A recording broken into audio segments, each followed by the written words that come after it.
नमस्कार दोस्तों, देखिए राजस्थान के वृक्ष और वनस्पति से संबंधित जो अपने उपनाम है या फिर स्थानीय नाम जो बार बार एग्जाम्स में पूछे जाते हैं और स्टूडेंट को जो कंफ्यूज करते रहते हैं वो इस वीडियो में हम देखने वाले हैं। देखिए छोटा सा वीडियो, लेकिन आप सभी को ये ज़रूर पता होना चाहिए क्योंकि बार बार ये एग्जाम्स में पूछे जाते हैं और प्रश्न आते ही हम कन्फ्यूज़ हो जाते हैं कि कौन से वृक्ष को क्या कहते हैं। तो देखिए सबसे पहले अगर देखें राजस्थान का गौरव किसे कहते हैं, काफ़ी बार एग्जाम्स में पूछा गया है राजस्थान का गौरव। तो देखिए राजस्थान के किलों के संदर्भ में अगर बात करें तो ये तो राजस्थान का गौरव अपने चित्तौड़गढ़ किले को कहते हैं, लेकिन वृक्ष के संदर्भ में अगर बात करें तो खेजड़ी को अपने राजस्थान का गौरव कहते हैं। और आप सभी को पता होगा 1983 में इसको अपने राजस्थान का राज्य वृक्ष भी घोषित किया जा चुका है। और देखिए राजस्थान का गौरव आ जाए या फिर रेगिस्तान का कल्प वृक्ष भी आ जाए तो ये भी अपने खेजड़ी को ही कहते हैं। राजस्थान का गौरव और रेगिस्तान का कल्प वृक्ष, ये दोनों आप ध्यान रखें, काफ़ी महत्वपूर्ण पूछे जाते हैं। तो ये दोनों अपने खेजड़ी को कहते हैं। और देखिए आप ध्यान रखें, खेजड़ी को समी वृक्ष के नाम से भी जाना जाता है। समी वृक्ष भी किसे कहते हैं, अपने खेजड़ी को ही कहते हैं। और स्थानीय भाषा में इसको जांटी भी कहते हैं, जांटी। वन तुलसी भी अपने खेजड़ी को ही कहा जाता है। तो ये बातें भी आपको एडिशनल जानकारी थोड़ी भी बहुत आपको ये ध्यान रखनी है। समी वृक्ष आ जाए, जांटी आ जाए, वन तुलसी आ जाए, राजस्थान का गौरव आ जाए, रेगिस्तान का कल्प वृक्ष आ जाए, ये सभी अपने खेजड़ी को कहते हैं। और राजस्थान का राज्य वृक्ष है खेजड़ी, और 1983 में इसको राज्य वृक्ष घोषित किया गया था। तो ये आपको ध्यान रखना है। और देखिए इसी प्रकार अगर ध्यान रखें, आदिवासियों का कल्प वृक्ष किसे कहते हैं, आदिवासियों का कल्प वृक्ष। तो देखिए रेगिस्तान का कल्प वृक्ष तो अपने खेजड़ी हो गया, लेकिन आदिवासियों का कल्प वृक्ष पूछ क्या ले, ये 2 से 4 बार पूछा गया प्रश्न है। तो ये अपने महुआ के पेड़ को कहते हैं आदिवासियों का कल्प वृक्ष। और देखिए महुआ के पेड़ से शराब बनाई जाती है, और मुख्य रूप से दक्षिणी राजस्थान में पाया जाता है। सिरोही, डूंगरपुर, उदयपुर, दक्षिणी जो अरावली प्रदेश है जहाँ पर आदिवासी जनजाति निवास करती है, तो उनका अपने आदिवासियों का कल्प वृक्ष कहते हैं। उनकी आय का मुख्य स्रोत हैं। तो आप ध्यान रखें, आदिवासियों का कल्प वृक्ष अपने महुआ को कहते हैं।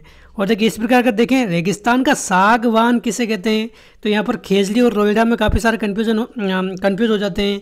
तो देखिए राजस्थान का सागवान अपने रोहिड़ा को कहते हैं, और रेगिस्तान का कल्प वृक्ष अपने खेजड़ी को कहते हैं। रेगिस्तान का सागवान अपने रोहिड़ा को कहते हैं। ये आप ध्यान रखिए। राजस्थान का राज्य पुष्प है, इसको भी 1983 में अपने राजस्थान का राज्य पुष्प घोषित किया गया है। और देखिए इसके और भी कई सारे नाम हैं जहाँ से प्रश्न पूछे जाते हैं। तो देखिए मरुशोभा आ जाए, मरुशोभा किसे कहते हैं, तो मरुशोभा अपने रेगिस्तान का सागवान जो रोहिड़ा है इसको कहते हैं। मारवाड़ टीक किसे कहते हैं, मारवाड़ टीक भी अपने रोहिड़ा को ही कहते हैं। तो ये आप ध्यान रखें, रेगिस्तान का सागवान आ जाए, मरुशोभा आ जाए, मारवाड़ टीक आ जाए, तो ये अपने रोहिड़ा को कहा जाता है। 1983 में इसको अपने राज्य पुष्प घोषित किया गया है राजस्थान का। और देखिए इस प्रकार अगर देखें, आदिवासियों का हरा सोना किसे कहते हैं, तो देखिए बांस को आदिवासियों का हरा सोना कहा जाता है। और देखिए बांस से संबंधित एक प्रश्न पूछा जाता है, बांस क्या है, तो देखिए बांस घास है, भले ये बड़े बड़े पेड़ की तरह दिखती हैं, लंबे लंबे बम्बू जैसे आपने देखे होंगे, बांस इस प्रकार होते हैं। विश्व की सबसे ऊंची घास अगर पूछ ले, विश्व की सबसे ऊंची घास ये अपने बांस को कहा जाता है। विश्व की सबसे ऊंची घास अपने बांस है। और देखिए जो राजस्थान का दक्षिणवर्ती सबसे दक्षिणी जिला है बांसवाड़ा, बांसवाड़ा का नाम भी बांस की अधिकता के कारण अपने इसी कारण पड़ा है बांसवाड़ा का नाम। ये बांसवाड़ा है जहाँ पर सबसे ज़्यादा बांस अपने राजस्थान में है।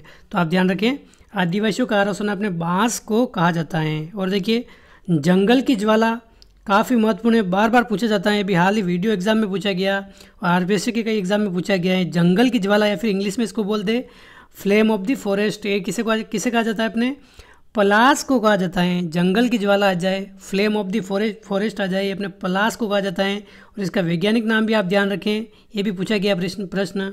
ब्यूटिया मोनोस्पर्मा ये इसका वैज्ञानिक नाम है। तो आप ध्यान रखें, पलाश को अपने जंगल की ज्वाला, flame of the forest, Butea monosperma ये कहा जाता है। और स्थानीय भाषा में जो खांकरा के वृक्ष होते हैं, खांकरा के वृक्ष ये कोई अलग नहीं है पलाश, ये अपने खांकरा के जो वृक्ष होते हैं मुख्य रूप से जैसे उसके ऊपर रंग बिरंगे फूल आते हैं, जिसको अपने होली के अवसर पर जैसे उसको रंग बनाने में भी काम ले सकते हैं।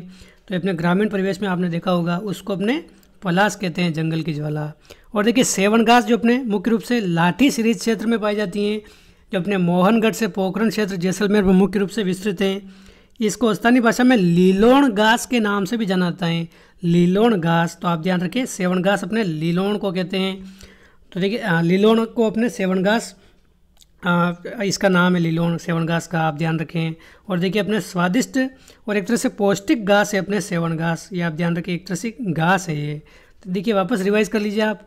राजस्थान का गौरव अपने खींच लिए हैं, रेगिस्तान का कल्प वृक्ष अपने ये भी खींच लिए हैं, आदिवासियों का कल्प वृक्ष अपने महुआ को कहते हैं, रेगिस्तान का सागवान अपने रोहिड़ा को कहते हैं, आदिवासियों का हरा सोना अपने बांस को कहा जाता है, जंगल की ज्वाला अपने पलाश को कहते हैं, और लीलोण घास अपने किसको कहते हैं, ये अपने सेवन घास को कहते हैं। तो आप ध्यान रखें। और देखिए ये पीडीएफ भी आपको मिल जाएगी हमारे टेलीग्राम चैनल पर, छोटा सा वीडियो है, आप बार बार देखिए, इसको याद हो जाएगा आपको, 2 से 3 बार आप देखेंगे। तो इस वीडियो में बस इतना ही, मिलते हैं अगले वीडियो में। जय हिंद, जय भारत।